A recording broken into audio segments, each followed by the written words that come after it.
উজান থেকে নেমে আসা পাহাড়ি ঢল ও অতিবৃষ্টিতে দেশের দক্ষিণ পূর্বাঞ্চলের জেলাগুলোতে ভয়াবহ বন্যার দেখা দিয়েছে। এতে এখন পর্যন্ত ১২ জেলায় ৪৯,৩৮,১৫৯ জন মানুষ ক্ষতিগ্রস্ত হয়েছেন।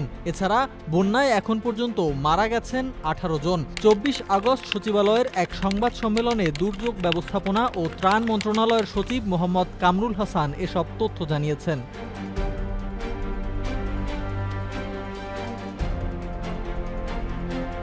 বাংলাদেশ ছাড়াও বিশ্বের বিভিন্ন দেশে বন্যা দেখা দিয়েছে।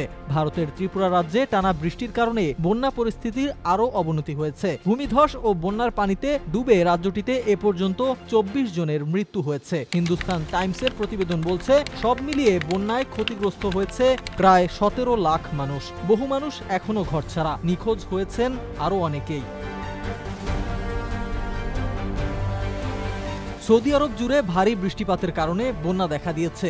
এতে বহু গাড়ি পুরোপুরি ডুবে গেছে এবং অনেক ক্ষতি হয়েছে। সেই সঙ্গে বন্ধ হয়েছে যান চলাচল। আরব নিউজের প্রতিবেদনে বলা হয়েছে, বৃহস্পতিবার মক্কা, মদিনা এবং অন্যান্য অঞ্চলে ভারী বৃষ্টিপাত, প্রবল বাতাস ও বজ্রপাত হয়েছে। আফ্রিকার দেশ মালিতে কয়েক সপ্তাহের ভারী বৃষ্টিপাতের ফলে বন্যায় অন্তত ৩০ জনের প্রাণহানি ঘটেছে। এ নিয়ে শুক্রবার ২৩ আগস্ট দেশটির সরকার জাতীয় দুর্যোগ ঘোষণা করেছে। এবারের বন্যায় দেশটিতে অন্তত ৭,০৭৭টি পরিবার ক্ষতিগ্রস্ত হয়েছে। বাস্তুচ্যুত হয়েছে ৪৭,০০০-এরও বেশি মানুষ। দেশটির মন্ত্রিসভার বিশেষ বৈঠকের পর সরকার এক বিবৃতিতে এসব তথ্য জানিয়েছে।